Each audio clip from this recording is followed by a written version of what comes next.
कंचा कदली को मझिरु छेद कर देइछि। गोटा रसुण और सुखिला लंका को छेची देइछि। छेची या भितर टे चिरिकी लुण टे पकईकी पुर दे देइछि। तापर याको केमिति भाजिबे आसंतु देखे।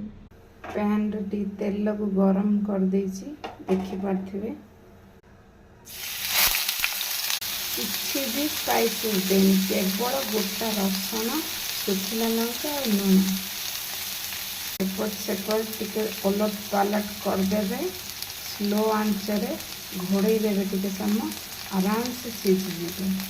घरे जदि किसी भी पनीपरिया ना केवल कंचा कदली घरे अच्छी इवनिंग स्नैक्स रे मध्य खाई परिबे।